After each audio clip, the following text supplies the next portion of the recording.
थप्पड़ गाल पर पड़ता है, लेकिन उसके निशान दिमाग पर रह जाते हैं। जब बड़े बच्चों पर हाथ उठाते हैं तो उस घाव के निशान उनके दिलों में रह जाते हैं और उसका दर्द जिंदगी भर रहता है। बच्चों के शरीर पर हिंसा के निशान अपने आप में एक संगीन जुर्म के सबूत हैं।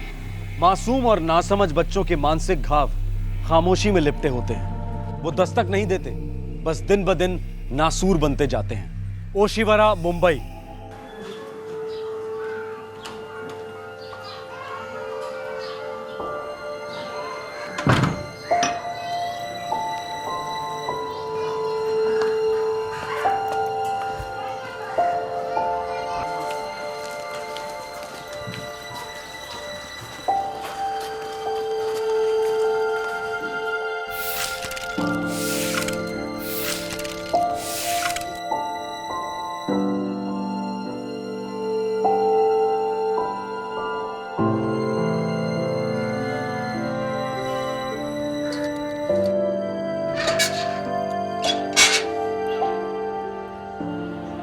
राजू बेटा, क्या बात है, तू रोज 1 घंटे पहले आ जाता है। तेरे घर की घड़ी ठीक नहीं है क्या? आजा बेटा, आजा आजा, कोई बात नहीं है। आजा आजा, जाके क्लासरूम में बैठ जा बेटा। है, जा जा जा बेटा।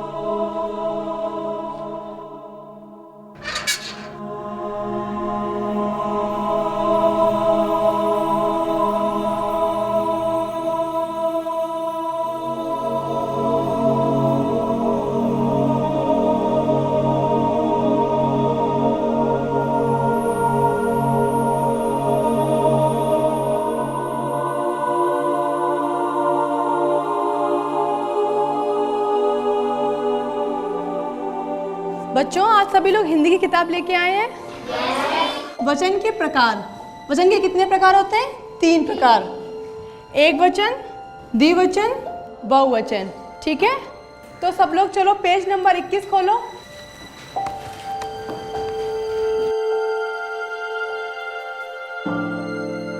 राजू, चलो पूरी कक्षा को भाई का बहुवचन बताओ। मैंने सवाल राजू से किया है। चलो पूरी कक्षा को भाई का बहुवचन बताओ। राजू, बताओ बेटा। कुछ बोलो बेटा। नहीं आता है तो कहो नहीं आता है। कुछ तो बोलो बेटा। बेटा, मैम एक शब्द भी नहीं बोलता है वो, आंखें भी बिल्कुल ब्लैंक। डर लगता है मैम, सच में।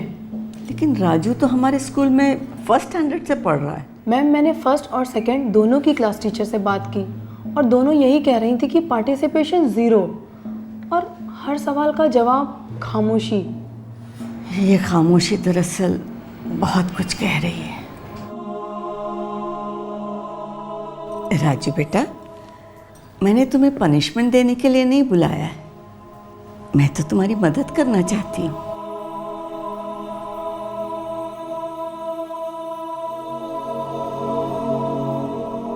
राजू बेटा, तुम इतने इंटेलिजेंट हो, इतने स्मार्ट हो, इतने स्ट्रांग हो, फिर कोई भी बात छुपाने की क्या जरूरत है? राजू,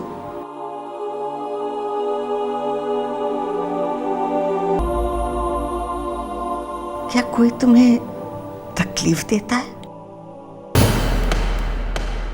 डराता है, मारता है?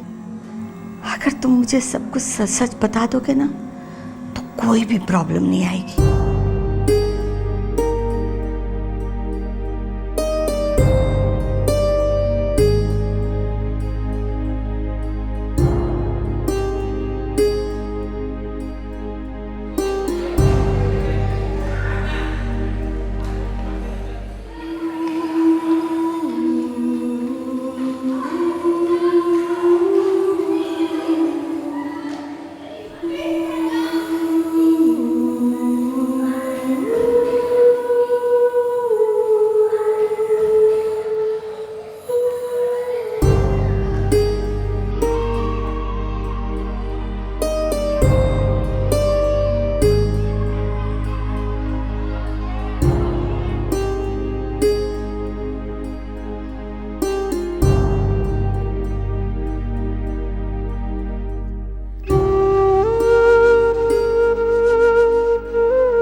बोल।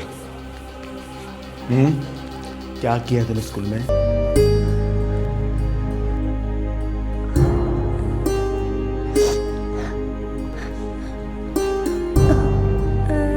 मम्मी।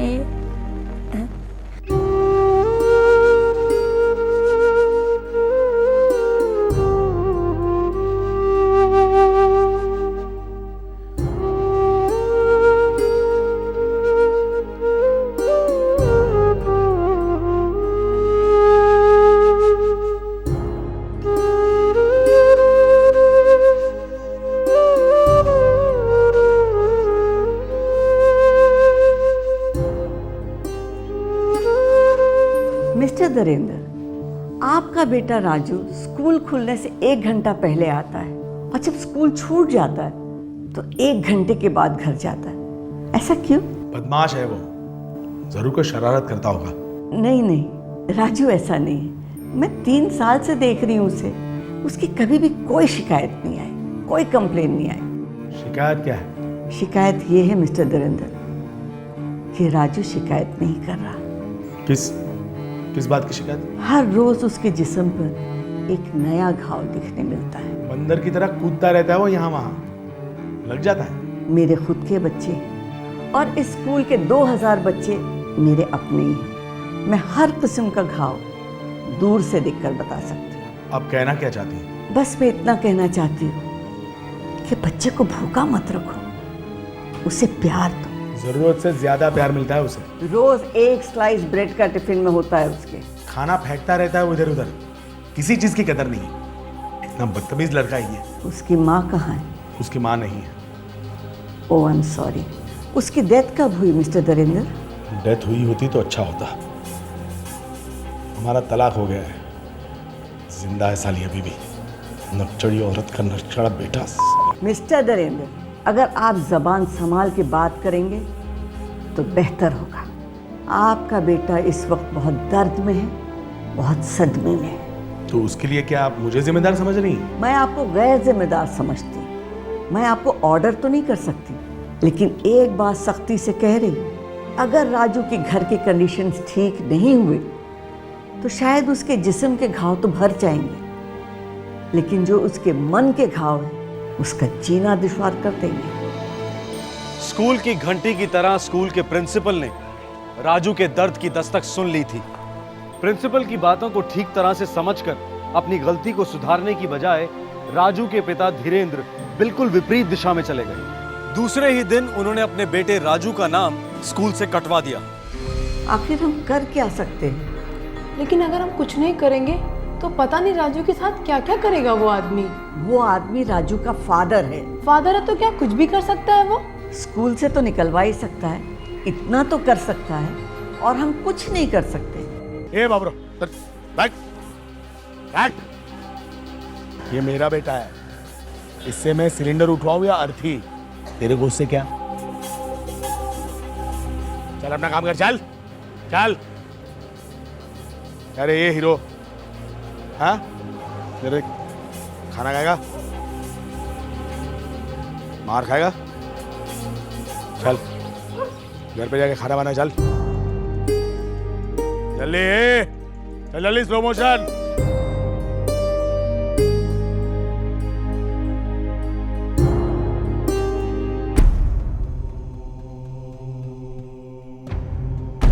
राजू, बाप आया घर में, खाना देगा क्या? चले स्लो मोशन,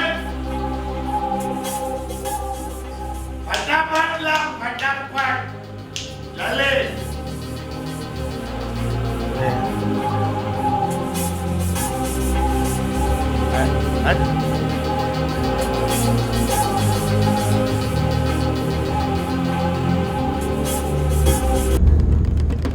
ये जली हुई रोटी है, ये सब्जी कच्ची।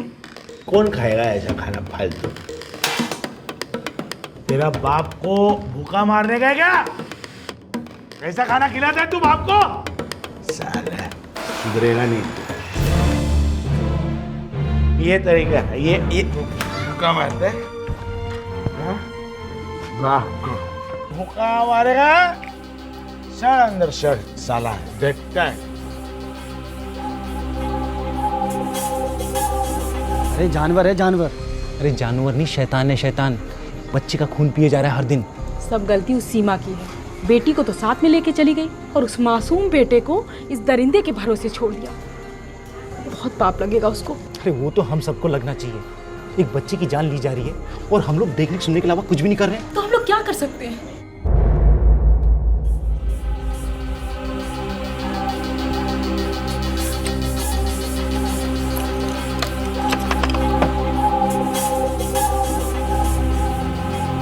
राजू क्या कर रहा है तू अंदर? दरवाजा खोल। राजू राजू दरवाजा खोल। आज मैं तेरा एक एक पुर्जा अलग कर दूंगा। दरवाजा खोल। खोल दरवाजा। मैं दरवाजा तोड़ दूंगा। राजू दरवाजा खोल। खोल। साले आज तो मैं तुझे नहीं छोड़ूंगा। साले आज तुझे मैं नहीं छोड़ूंगा। अरे भाग कहाँ रहा है?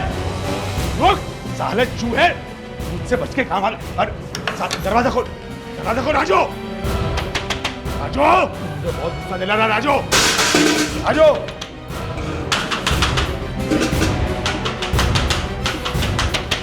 राजू दरवाजा खोल। राजू राजू मैं ही तुझे इस दुनिया में लाया हूं।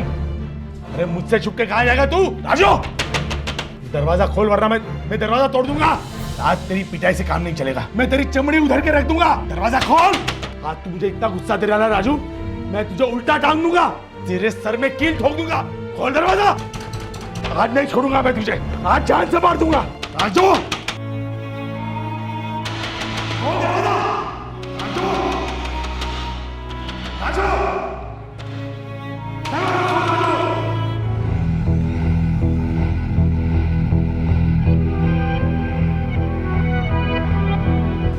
मिस्टर धीरेन्द्र, आपका बेटा अब नहीं रहा। He is dead.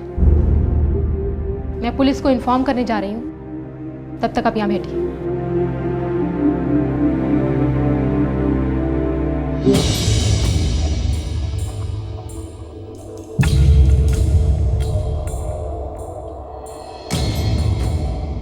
तेरह जुलाई 2011 एक तरफ मुंबई को एक और जबरदस्त आतंकवादी सीरियल बॉम्ब ब्लास्ट ने हिलाकर रख दिया था, तो दूसरी तरफ 11 साल के राजू ने अपने आप को अपने पिता के आतंक से आजाद करा लिया था। क्या लगता है आपको, सुसाइड है या मर्डर?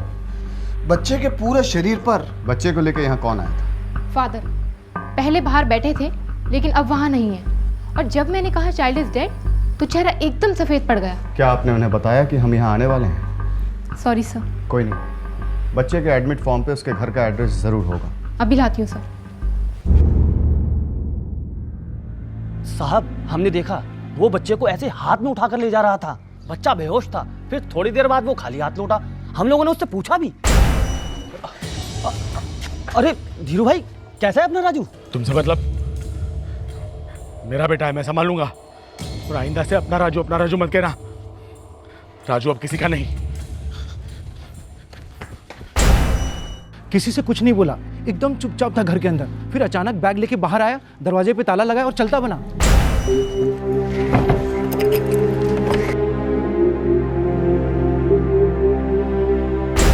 साहब ओशीवारा में धीरू भाई की गैस एजेंसी है। आपके पास गैस एजेंसी का एड्रेस है? हाँ साहब, एक मिनट देखता हूँ मैं। बाप बेटे अकेले रहते थे या? 4 साल पहले बच्चे की माँ बाप को छोड़कर अलग हुई थी। अब वो अपनी बेटी के साथ मायके में रह रही है। मायका किधर है? कुछ उत्तराखंड। हाँ उत्तराखंड। उसका नाम सीमा है। ये लीजिए सर। बच्चा स्कूल जाता था या? हाँ जाता था ना, लेकिन अभी कुछ दिन पहले ही धीरू ने उसे स्कूल से निकलवा दिया। सर, धीरेन्द्र का मोबाइल स्विच ऑफ है, लगता है हवा हो गया। Gas agency. साहब धीरेन्द्र सेठ आया ही नहीं, कुछ लफड़ा है क्या? ये गैस एजेंसी उसी की है? हाँ साहब, वो मालिक है यहाँ का। कदम, मजिस्ट्रेट के ऑर्डर ले लो। वो आदमी शहर से बाहर नहीं जाना चाहिए। Yes sir. साहब क्या किया हमारे सेठ ने? भाग गया है मतलब कुछ गलत किया है, बहुत गलत किया है। बच्चे का बाप फरार है, बच्चे की माँ का कोई अता पता नहीं है। दोनों में से किसी एक के मिलने तक बच्चे की बॉडी को मॉर्ग में रखो। क्या? Raju is dead? जी मैम। कैसे? Phenyl poisoning. शायद सुसाइड। धीरेन्द्र खुद बच्चे को लेकर हॉस्पिटल आया था, लेकिन जब उसे पता चला कि राजू मर गया है, वो वहां से गायब हो गया। हम उसकी माँ को ढूंढ रहे हैं। लेकिन उसके फादर तो बता रहे थे कि उन दोनों के बीच में तलाक हो गई है। आपके ऑफिस के रिकॉर्ड्स में कहीं न कहीं उसकी माँ का एड्रेस जरूर होगा। जी मैं कोशिश करती हूँ।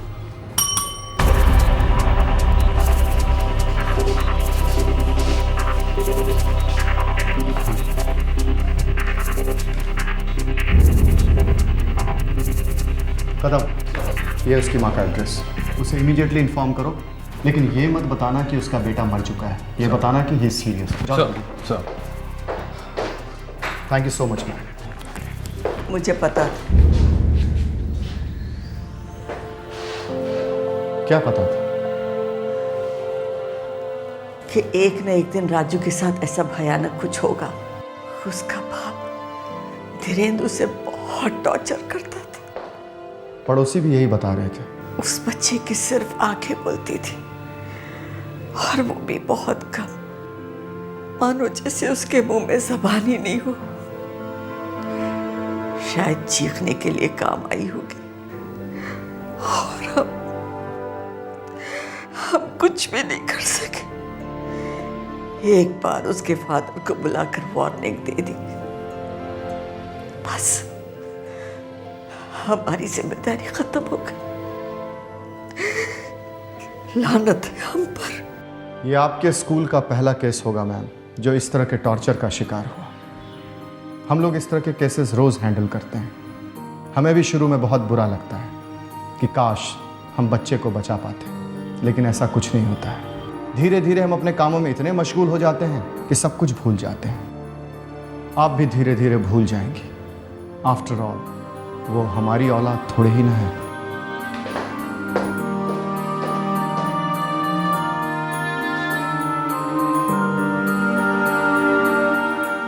आफ्टर ऑल हमारी अपनी औलाद थोड़ी ना है।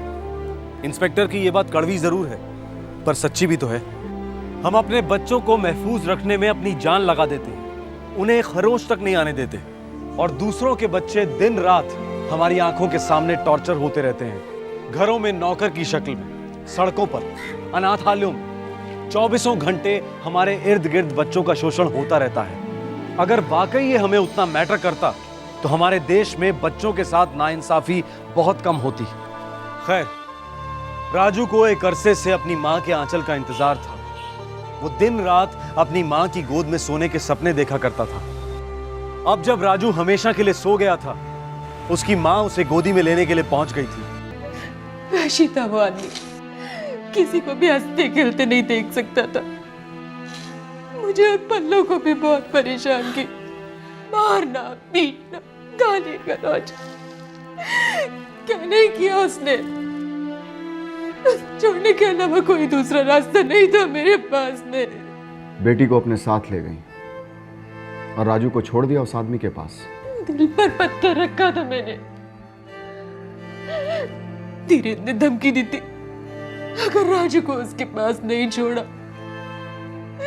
तो मेरे दोनों बच्चों का गला काट देगा वो। शादी? अगर मुझे पता हो तो मेरी शादी इंसान से नहीं हैवान से हो रही है, तो मैं कभी शादी के लिए आने कहती। तो निकल बाहर, जा बाहर निकल, अपनी जिंदगी नए सिरे से शुरू कर। जा निकल। लेकिन याद रख, ये बच्चे जो है ना मेरे हैं, बच्चे यहीं रहेंगे मेरे साथ। मैंने 9 महीने कोख में रखा है, तब उन्हें मारा गया है। आसमान से नहीं झपके तेरे पेट में, मेरी वजह से आया यहाँ, समझी? बच्चे मेरे हैं, मेरे बच्चों को हाथ लगाने की कोशिश मत करना, समझी? देखो तुमने जबरदस्ती करी तो मैं पुलिस में जाऊंगी। रातों को नींद नहीं आती थी, हलक के नीचे निवाला नहीं उतरता था, रो रो कर आंखें सूख चुकी थी। हर सांस में राजू की याद आती थी मुझे। उसे छोड़ के जाना मेरी जिंदगी की सबसे बड़ी भूल थी, सबसे बड़ी भूल।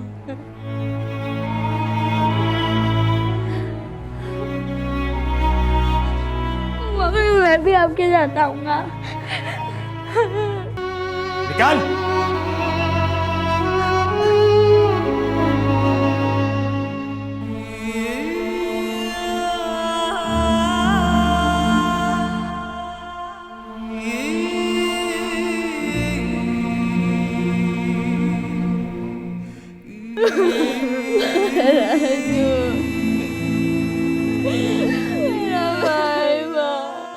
आपके पति का फोन स्विच ऑफ आ रहा है। उसे पकड़ने के लिए हमारे पास कोई सुराग नहीं है। उस औरत के पास ढूंढा आपने? किस औरत के पास? देवयानी, मेरे पति की दूसरी औरत। वही सारे फसाद की जड़ है। कहाँ मिलेगी वो फसाद की जड़? देवयानी जी धीरेन्द्र कहाँ है? मैं उससे बहुत दिनों से नहीं मिली हूँ। कोई बात नहीं, कदम सर। अच्छी तरीके से घर की तलाशी लो।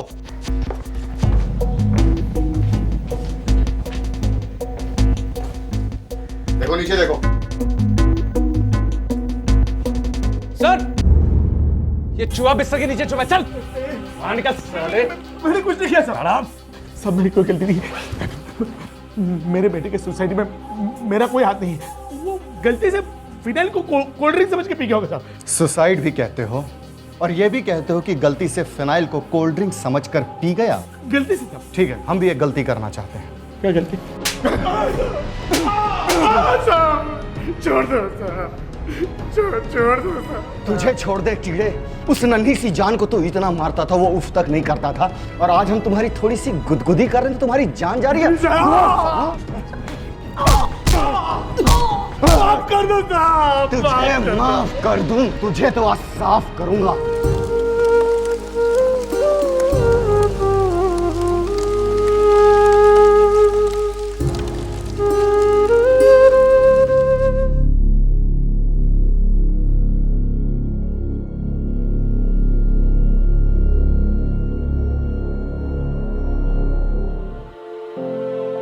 मैं राजू के पिताजी के खिलाफ एफआईआर लिखाना चाहती हूँ।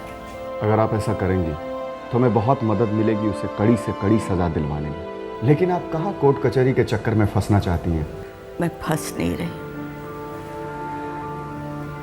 आजाद हो रही हूँ उस डर से, उस स्वार्थ से जो हम सभी लोगों को ठोस कदम उठाने से रोकते। काश मैंने ये एफआईआर पहले लिखाया होता तो आज शायद राजू जिंदा होता। मम्मी, हमने राजू को अपने साथ ले जाना चाहिए था। मम्मी, मैं उसे छुपा कर कहीं रख देती माँ, पर हमारा राजू जिंदा होता माँ।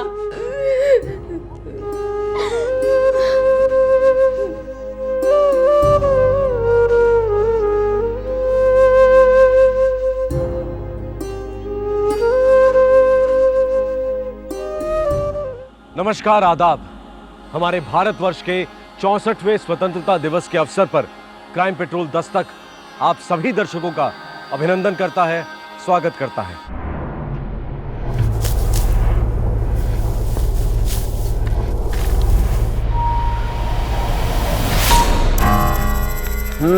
कितने चाहिए?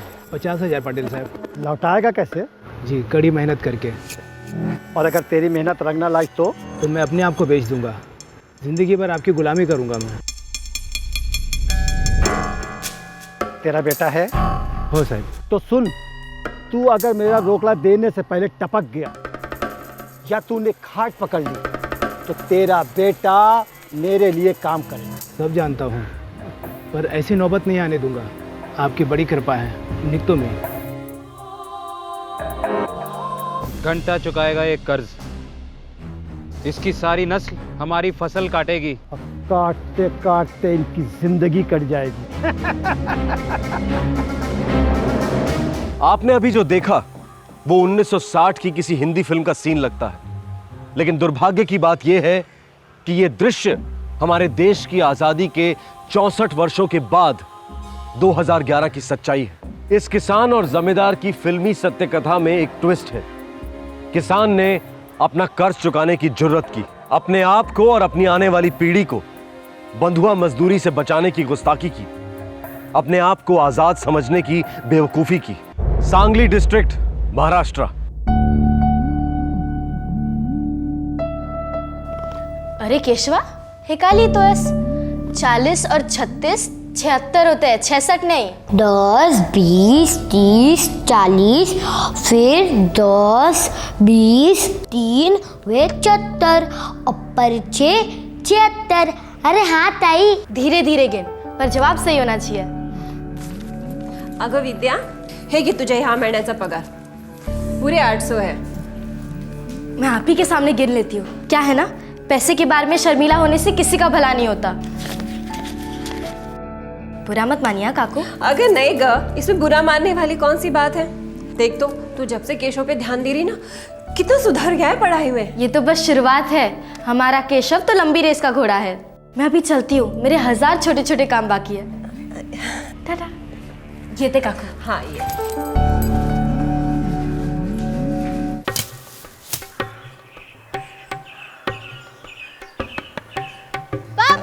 हाँ, ये इकडे. पापा. हाँ. हे घ्या. हाँ? काय झालं? हे घ्या. पूर्ण 800. हाँ. अभी तो वो बबनराव जी का हिसाब चुकता हो जाएगा ना? अरे हाँ बेटा, तू एक काम करना, तू घर जाके जरा आराम आराम कर, मैं आता हूँ थोड़ी देर में घर पे। तुम ही पड़ जा और ये पैसे दे आइए, वरना वो बबनराव जी का मुनीम पता नहीं कौन सा नया हिसाब खड़ा कर देगा। अरे ऐसे कैसे कर देगा, बाप का राज है क्या उसके? और फिर तू है ना मेरी पढ़ी लिखी है? चल जा घर, आता हूँ थोड़ी देर में। हाँ हाँ।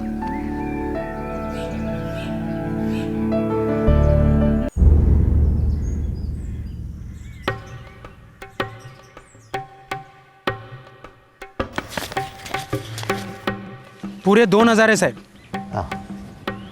1750 बाकी था भाऊ, और 250 रुपया ब्याज का, कुल मिला के 2000 रुपया हुआ समय से पहले। क्या बात है जगदीश, वक्त से पहले कर्जा चुका दिया तुमने।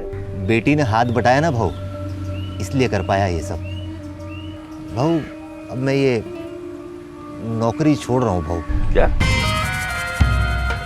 हमारी नौकरी छोड़ रहा है तू? वो उधर हाईवे से लगे हुए खेत है ना भाऊ, वहां पे नया काम मिला है। क्या है भाऊ, बेटी को बहुत आगे तक पढ़ाने का है मेरे को। क्या बात है जगदीश, क्या बात है, तू तो देश में क्रांति करने निकला है। कर्जा चुका दिया, बेटी को पढ़ा रहा है और हमारी नौकरी भी छोड़ दी।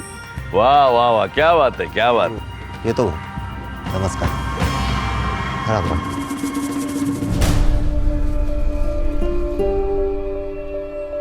पूरे गांव में कभी किसी ने 50,000 का कर्ज 3 साल में नहीं उतारा। साले, तेरी वजह से मेरी इज्जत उतर गई। बोला था ना तुझे, ठीक तरह से कागजात बना, ताकि 10 जन्मों तक है ना अपना ब्याज नहीं दे पाएगा वो। बाबू, उसकी बेटी है ना विद्या, 1 नंबर की 1.5 शानी है और अपने मुनीम से अच्छा गिनती जानती है वो। साली ने सारा तेरा हिसाब है ना सीधा कर दिया है। लोंडे, इसके लड़की से ना हम लोग कर्जा वसूल करेंगे, सूद के साथ। अहो, इसकी बच्चे पैदा करने की उम्र हो गई है और तुम इसको बच्ची बोल रहे हो? हाँ, ये बहुत ज्यादा हो गया। ओ आ ई, अपने से ज्यादा पढ़ी लिखी लड़की से कौन शादी करेगा? ए आई, बंद करना तेरी शादी शादी की सीढ़ी। जब शादी होनी होगी ना तो हो जाएगी, जब लड़का मिलना होगा ना तो मिल जाएगा, और नहीं मिलेगा तो भी चलेगा, पर पढ़ाई नहीं रुक सकती। पढ़ाई मेरी जान है। और तू हम दोनों की जान है बेटी। तेरे को जितना पढ़ना है उतना पढ़, तेरा बाबा है ना तेरे साथ। और वैसे भी अब किसी का कोई कर्जा तो हमारे सिर पे है नहीं, अब तो ये घर पूरी तरह से हमारा है। वैसे बाबा, आई को तो लड़का चाहिए होगा ना, ताकि वो आपके सिर का बोझ हल्का कर सके। ऐसा कुछ भी नहीं है। भगवान ने मुझे जो कुछ भी दिया है ना, उसी में खुश हूँ। आई, भगवान ने तुझे एक ऐसी लड़की दी है जो किसी लड़के से कम नहीं। देख मेरे बच्चे। आई, बाबा, मैं करके दिखाऊंगी।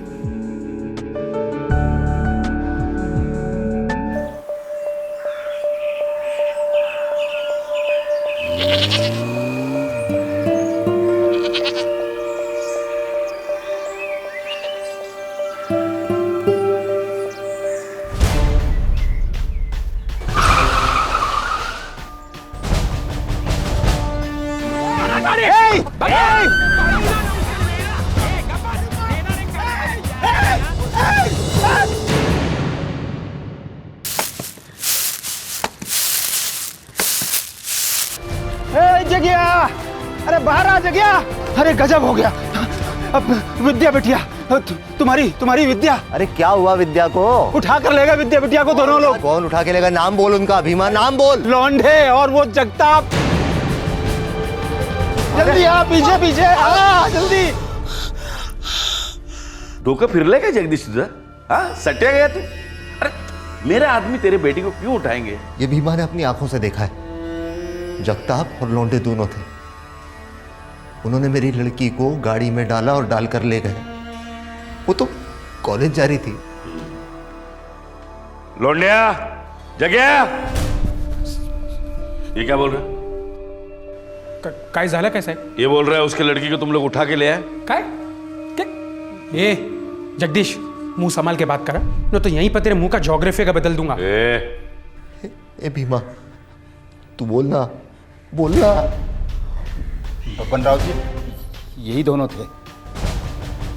बड़ी सी गाड़ी में बच्ची को डाल कर ले गए। बच्ची रो रही थी, चिल्ला रही थी। सच बोलो।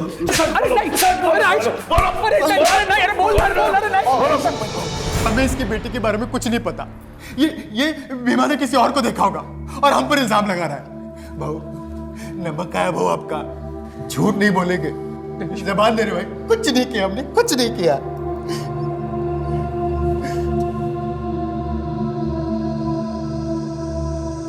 जगदीश,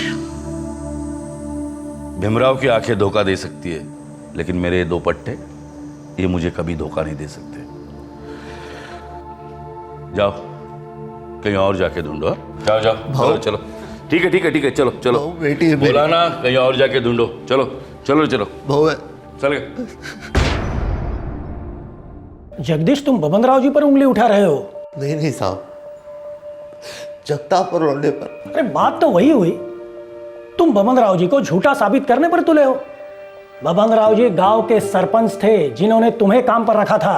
हमने वो नौकरी छोड़ दी है साहब, और शायद इसीलिए ये भीमराव ने अपनी आंखों से देखा है साहब, जगताप और लौंडे को मेरी विद्या को अगवा करते हुए।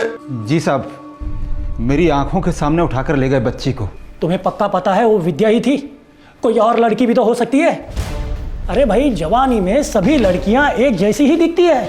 और ये जगदीश उसे कॉलेज भेज रहा था। अब क्या पता किसी लड़के के साथ हीरोइन बन गई होंगी। नहीं नहीं नहीं साहब, ऐसी बातें मत कीजिए साहब। मेरी विद्या ऐसी लड़की नहीं है साहब। मैंने सच में देखा था, वो विद्या बिटिया को ही उठा के ले गए थे। चलो भाई, अब ये रोना धोना बंद कर दो। जगदीश साहब, विद्या बहुत अच्छी लड़की है साहब। आप बचाएंगे तो बच जाएगी साहब। हम पूछताछ करेंगे। ठीक है साहब। अब आप लोग घर जाओ।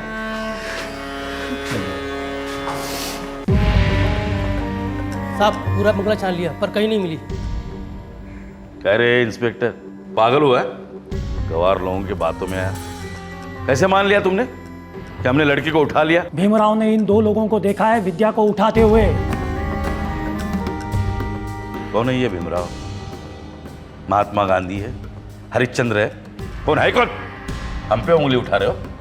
जाओ कहीं और जाके ढूंढो। गलती हो गई भाऊ। दोबारा ना हो पाए। हाँ, मैं तो पार्टी को बोल के ट्रांसफर करवा दूंगा गढ़चिरौली। फिर लड़ते रहो नक्सलवादियों के साथ, समझे? साहब, भाऊ से पंगा लेना भारी पड़ सकता है। ये सरपंच था, अब रूलिंग पार्टी का मेंबर है। किसी ने कंप्लेंट की है, एक्शन तो लेना पड़ेगा ना। लोंडिया, ये भीमराव को ज्यादा ही देख रहा है और बोल रहा है। भाऊ, तुम्ही टेंशन नका घेऊ। मैं ये भीमा नाम के कीड़े को ऐसे ही मसल दूं।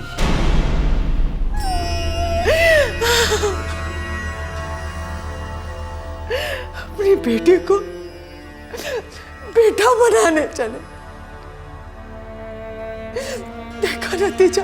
इसमें मेरी कोई गलती नहीं है, ना ही मेरी बच्ची की। पर मैं विद्या को ढूंढ के रहूंगा और कानून उनको सजा देगा।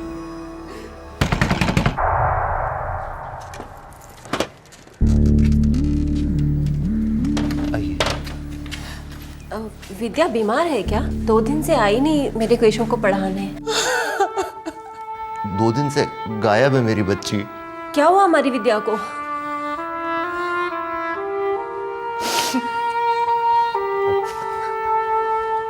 इंस्पेक्टर साहब छुट्टी पर है। तो क्या? मेरा केस कौन देखेगा? अरे काहे का केस? मेरी बेटी अगवा हुई है, 4 दिन हो गए हैं। देख, हम उनके बंगले पर गए थे, हमने तलाशी ली, वहां पे तेरी बेटी नहीं मिली। वो कौन तुम्हारा दोस्त, उसका नाम क्या है? भीमराव। यहाँ के गला फाड़ रहा था ना, उसने देखा था ना बबन राव के लोग उनको तुम्हारी बेटी को अगवा करते हुए। अब उलट गया है वो, अब बोल रहा है मैंने कुछ नहीं देखा। मैं हाथ जोड़ता हूँ साहब, कुछ तो कीजिए। अरे आ जाएगी यार, तू जा जा, आ जाएगी। कैसे आएगी?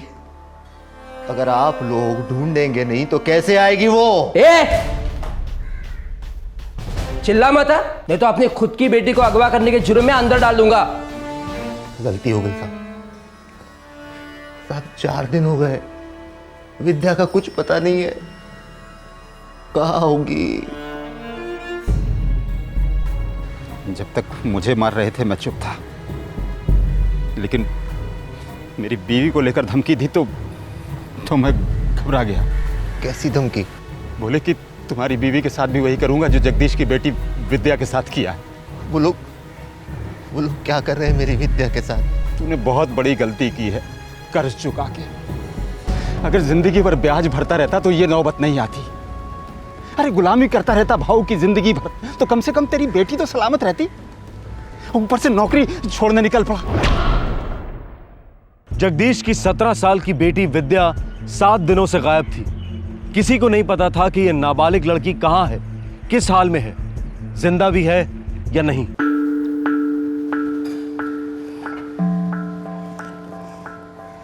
अब छोड़ भी दो ना उस बच्ची को। बच्ची? अपने सोनाली की उम्र की है। देखिए आप ये सब क्या कर रहे हैं उसके साथ। अपना मुंह बंद रख। अगर आज अभी आपने उसको नहीं छोड़ा ना तो एसपी साहब के पास जाके मैं खुद बोल दूंगी। हा? आप मेरे साथ जो चाहे कीजिए, लेकिन आज वो लड़की अपने घर जानी चाहिए। नहीं तो तू एसपी के पास जाएगी? हाँ जाऊंगी। जाऊंगी।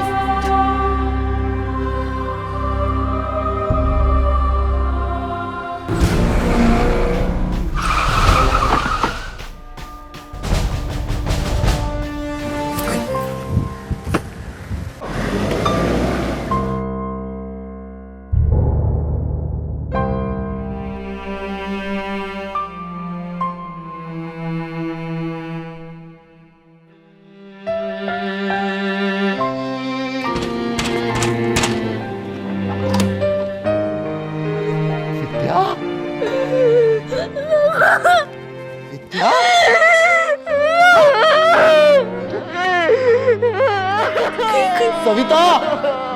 विद्या! भाग जा! काय झालं?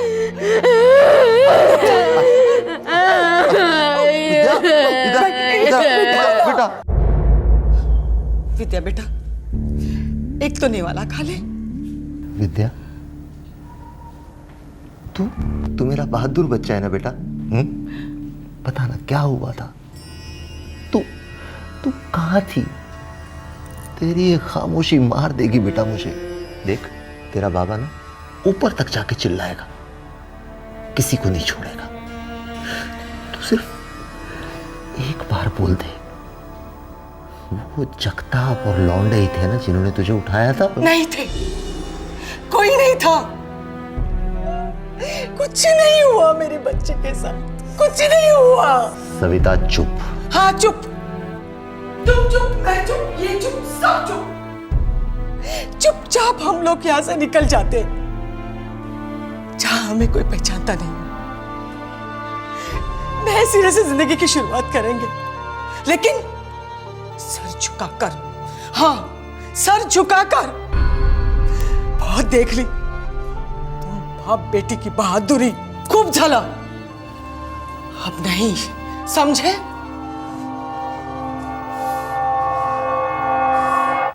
सात दिन 7 रातें विद्या अपने घर से गायब थी। बब्बन राव और उसके गुंडों की कैद में रही थी। उसके होठ सिल गए थे, जुबान बेजान हो चुकी थी। उससे पूछा गया हर सवाल सन्नाटा निकल रहा था। आखिरकार उसी शाम विद्या ने अपना जवाब दे दिया। सबसे पहले उसका कॉलेज बंद करवाओ और उसके लिए लड़का ढूंढना शुरू कर दो। अभी आने वाले गणपति पे उसके हाथ पीले हो जाने चाहिए। सुन रहे हो ना? ये सिर्फ तुम्हारी वजह से हुआ, सिर्फ तुम्हारी वजह से। गांव की किसी भी लड़की के साथ ऐसा नहीं हुआ। क्यों? क्योंकि उनके बाप उनको पढ़ा लिखा कर झांसी की रानी नहीं बनाना चाहते थे। वो मुंह नहीं खोलेंगे। मैं एक औरत हूं और एक मां भी। मैं समझ सकती हूं उसके साथ क्या होगा।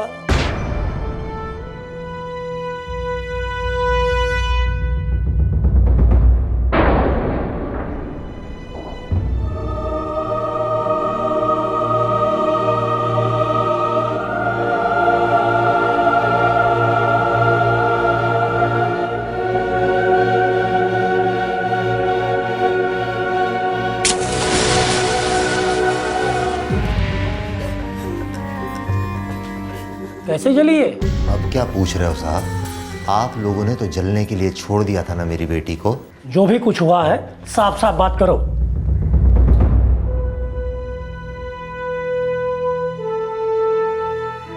ऐसे गुस्से से कुछ नहीं होगा। तुम्हारे साथ जो भी कुछ हुआ है हमें बता, हम एक्शन लेंगे। जब लेना था तब तो लिया नहीं। अब हम सिर्फ एसपी साहब के सामने बयान देंगे। क्या हुआ, कैसे हुआ और कौन कौन लोग इसमें शामिल थे, सब एसपी साहब के सामने बताएंगे। सर मामूली सी बात है सर, छोटी सी बात है। वो गांव वाले आपको मिलना चाहते हैं फोकट में। वैसे आप तकलीफ मत लीजिए। इंस्पेक्टर काले, अगर आपने थोड़ी सी तकलीफ उठाई होती तो एक बाप को 17 साल की लड़की को ढूंढने के लिए आपके पैरों में गिरने की जरूरत नहीं थी। शायद आप भूल गए कि हम सरकारी जमाई नहीं, सरकारी नौकर हैं। तोड़ डालना चाहिए था बमरा को। सर हमने पूरी कोशिश की लेकिन छड़प। पूरी तरह तैयार हो जाइए इंक्वायरी के लिए, क्योंकि मैं खुद उस लड़की से बात करूंगा कि क्या हुआ था उसके साथ।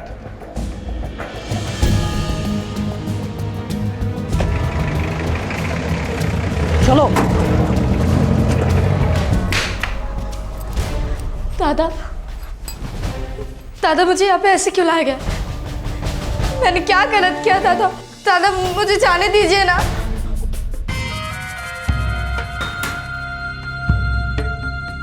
सरपंच काका, इनसे कहिए ना मुझे घर छोड़ने को। मुझे घर जाना है। छोड़ेंगे विद्या, तुझे घर छोड़ेंगे। लेकिन उसके पहले मेरे कुछ सवालों का जवाब देना पड़ेगा बेटा तुझे। क्या? तू पढ़ी लिखी है, अपने बाप को हिसाब सिखाया, इसीलिए सारा कर्जा चुक गया है? चुक गया ना? पर ये तो अच्छी बात है ना काका। हाँ बेटा, बहुत बहुत अच्छी बात है, बहुत अच्छी बात है। लेकिन तेरी वजह से पूरी बिरादरी में मैं नंगा हो चुका हूँ। नंगा! काका आप ये क्या बोल रहे हो? लोंडिया, जग्या, ये इसको बताओ, विद्या जानती नहीं नंगा होना क्या होता है। काका मुझे घर जाना, काका मुझे घर जाना, मुझे घर छोड़ेंगे जाना। घर छोड़ेंगे ना तुझे अभी। हाँ?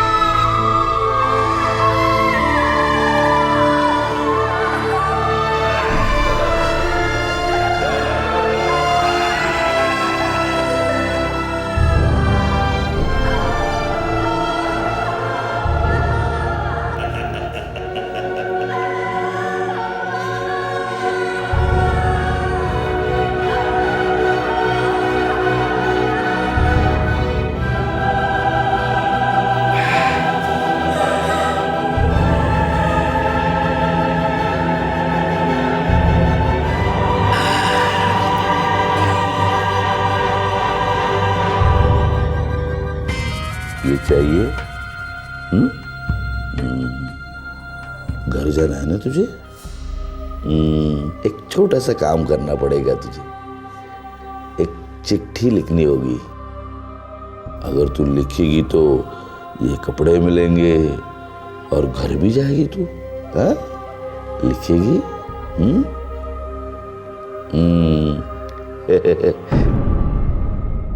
मैं अपनी मर्जी से बबन राव के घर पे गई। बबन राव ने कहा मुझे, बेटी वापस घर पे जा, लेकिन मैं अपनी माँ बाप से बहुत परेशान थी। लिख, बबन राव के घर पे मुझे बहुत प्यार मिला। कोई बदतमीजी नहीं की, कोई ऐसी वैसी हरकत नहीं की उन्होंने। जैसे मैं गई थी वैसे वापस आई। विद्या, पढ़ी लिखी है ना, साइन कौन करेगा? हाँ, तेरा बाप कर, साइन कर।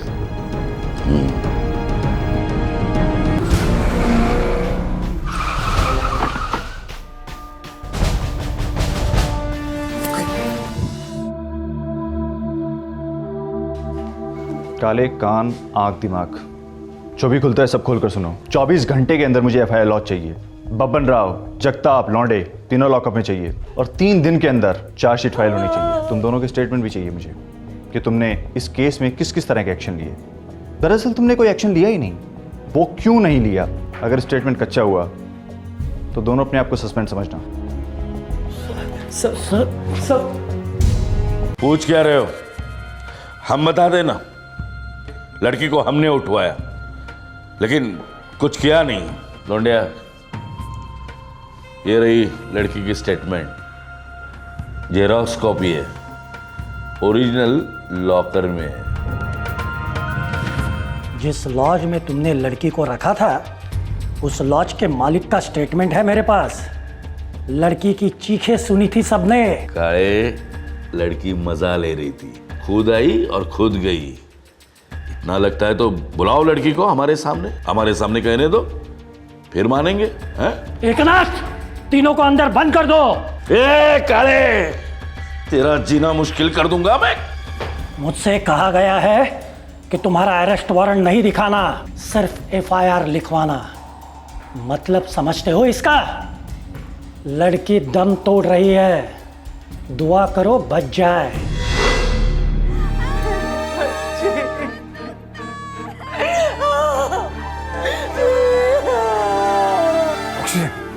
जल्दी करो, वक्त नहीं, जल्दी।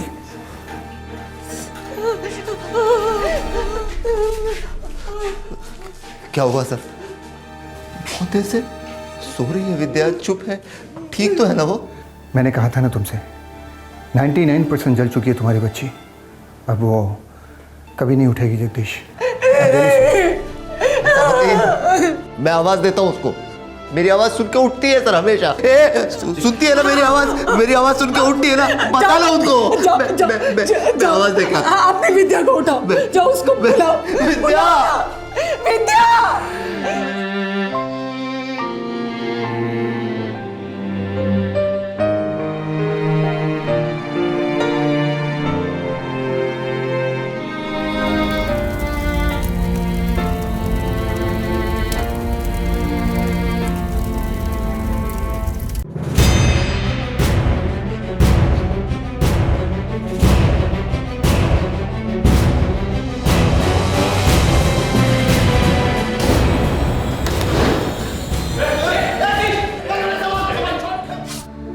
ऐसा कुछ नहीं हुआ, ये सिर्फ फिल्मी कहानियों में होता है। सच तो ये है।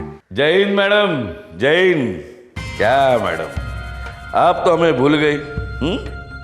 7 दिनों से सड़ रहे लॉकअप में। देखो मैडम, गोल गोल बातें तो मैं करता नहीं हूं। अपोजिशन लीडर वामन राव अमनकर मिलने आए थे, दिल्ली की ऑफर दी है मुझे।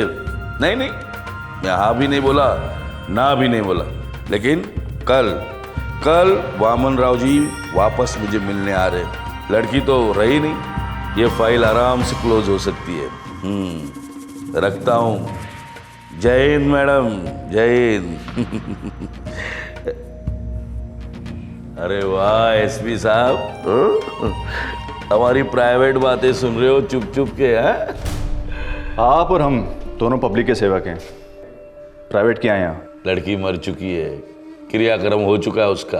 वैसे इस केस को भी जला दो ना, आपस में सुलटा देंगे। कल इस वक्त आप भी मुर्दाघर में हो सकते हैं, बर्फ की लादी के ऊपर।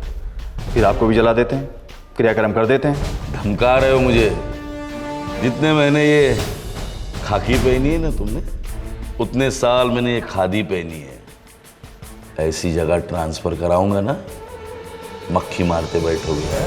लेकिन मेरे जैसे सिरफिरे आपको मिलते रहेंगे और उनमें से एक ट्रांसफर मंजूर नहीं करेगा, और ये मोबाइल फोन कहीं और घुसेड़ देगा, और आप कानून की चौखट पर फड़फड़ा के दम तोड़ देंगे। जितने फोन घुमाने घुमा लो, मैं यहां से तुम्हें किसी भी कीमत पर नहीं निकलने दूंगा।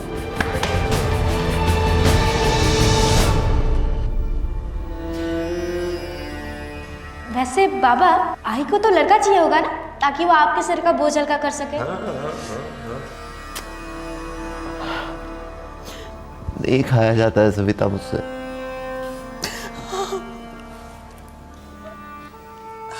कहीं और जाकर बच जाते, यहाँ रहेंगे तो विद्या की याद आएगी। दुनिया में ऐसी कोई जगह है जहां पे हमें विद्या की याद नहीं आएगी?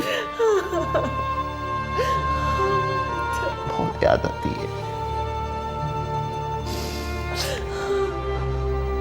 विद्या। विद्या आई बाबा, आप दोनों को एक बेटा चाहिए था ना, मैं हूं ना आपका बेटा। पूरी संभावना है कि बब्बन राव ना सिर्फ छूट जाएगा, बल्कि असेंबली या पार्लियामेंट में पब्लिक की नुमाइंदगी भी करेगा। स्वतंत्रता दिवस के मौके पर ऐसे निराशाजनक केस के बारे में आपको बताना हमने जरूरी समझा, ताकि हम सब शहरी भारतीयों को एहसास हो, आभास हो कि एक बहुत बड़ा ग्रामीण भारत निरक्षरता और शोषण के शिकंजे में दम तोड़ रहा है। वो आज भी आजादी के इंतजार में घुट रहा है। जब तक ग्रामीण भारत को न्याय नहीं मिलेगा, सही मायने में मेरा भारत महान कैसे कहलाएगा। अगले हफ्ते आप सबसे फिर मुलाकात होगी, तब तक जरा सोचिएगा जरूर। विद्या हम सबकी बेटी थी।